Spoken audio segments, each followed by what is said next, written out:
Hello, ladies and gentlemen, and welcome back to Inside Movies Galore. I'm your host, David Streggy, and here I have another review for you, only this time of a rock musical that goes by the name of Tommy, which was filmed in 1975, and it was based on some of the music that brought about The Who. We have Roger Daltrey, who plays the main character as an older as he gets older, but the plot of this is very strange, and it's definitely a product of the 60s to early 70s because the cast is very strange. I know IMDb gives it a 6.6 rating. And it was done on a budget of $5 million. Ultimately, it grossed roughly about $34 million, a little bit over that in the USA. So, yeah, definitely a very weird cast. We have a much younger Oliver Reed playing Frank, and Margaret, who was a sex symbol of the 60s, at least to me. I remember her in a movie called Cece and Company. Delicious. In any case, but you have several musical rock characters in here. We got Roger Daltrey, like I said, who plays the grown-up Tommy. Elton John, he plays the actual pinball wizard in here. Eric Clapton, he plays a preacher who has a rock band, and Pete Townsend is like one of the rockers. Keith Moon, Tina Turner shows up in here as the Acid Queen. So ultimately, this is a story about a young boy who his father was a captain in the war, and supposedly his plane went down and he was missing in action, and he was presumed dead. So Nora, his mother, moved on with a totally suspicious, shady character by the name of Frank, who was a counselor at this camp that she met at. And when he moved in with her, there was a night where while they were in bed together, and spoiler warning, young Tommy ended up walking in on them while his father had actually come home and seen them in bed. And Frank ended up killing his father in front of him, which ultimately led to Tommy being deaf, blind, and dumb. And this film is directed by Ken Russell. He is also director of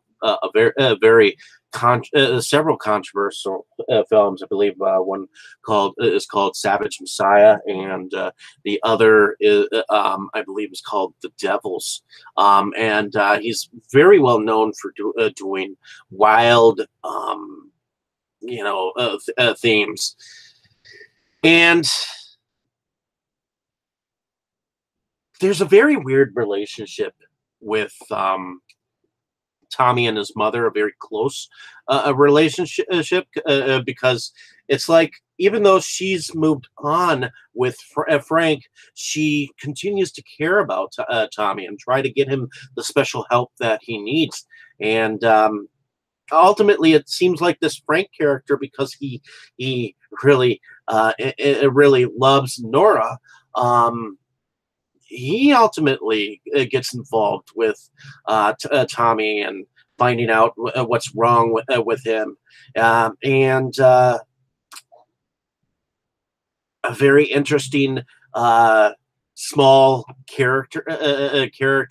part by Jack Nicholson, being that he is a specialist that they go to in order to figure out what's happening to him, and somehow or other, young Tommy, even older, ends up in a junkyard, and he plays this pinball machine. Gets in trouble, and when they realize that he can actually win, they he became this pinball champion, and was a famous news sensation. And ultimately, because of his well-known wizardry, with being a pinball genius, um, people ended up following him like he was a god, and wanted him to, teach him. Thought he was a sensation. He was this blind, deaf, and mute person, and he people thought that he could walk on water. Basically, in a sense, it was kind of like he was a virtual Jesus in a sense, and this was like I said, this was a very weird film. There was an uncle that seemed to have the hots for him when he was younger, and like I said, they have a very close relationship. In fact, there's a song where Anne Margaret is singing on a white carpet, white room, and evidently she's singing to him, and there's some very weird imagery going on, and you can just imagine what the hell is going on with the audience as they're watching this, because a totally white atmosphere, and then it looks like it looks like diarrhea comes out of the television screen. And you think, oh, just over the nice white rug, white walls, and you have to imagine how the hell did they find all of those pinball machines in the very end, before that crowd of cult like people. And it's very interesting because he actually was able to make sure that every single person that had gathered at this resort-like thing, because his stepfather Frank actually thought of him more as a commercial thing to make money, and they charged these people like a lot of money to come in, and these followers expected real, actual advice. And when he showed them what it was like to be him, and it was just a message that they weren't ready for. And I think that's what the point of the movie is for. Even though there are geniuses out there, there are very smart people. By the time they actually get their point across and people understand, what they're trying to say,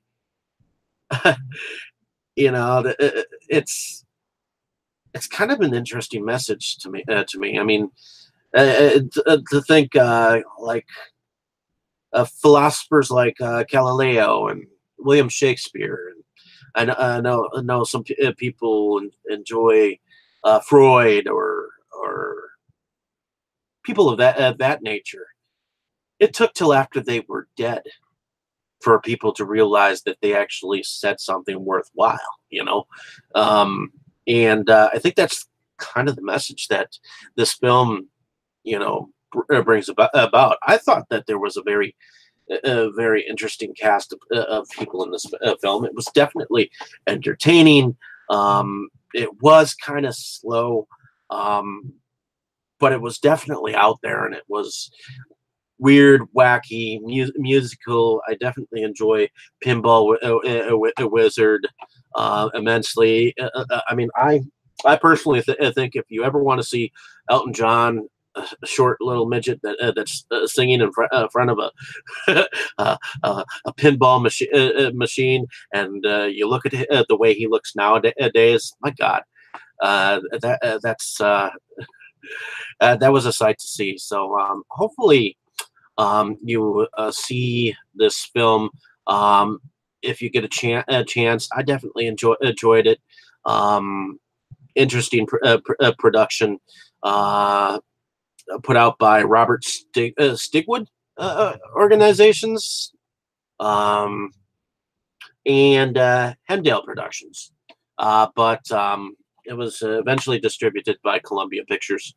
So here's what the film looks like. I just wanted to show you what it indeed, in fact, looked like. Definitely a weird, trippy thing. So hopefully you enjoyed my description of this film. Like and subscribe to my page if you have not. Definitely check out the some of my previous reviews. Check out some of my new reviews that I'll be coming out with. I certainly enjoyed the different people that were in this cast. It's weird to see some of these people younger, and you look at them and you're like, God, that was them. You know, even looking at Jack Nicholson, he was very young in here. So, thank you for listening. Have a great day, evening, or morning, wherever you are. Hopefully, you enjoyed my ramblings with this film. And I'll talk to you later. I just enjoy talking about these films. So thank you. Have a great day.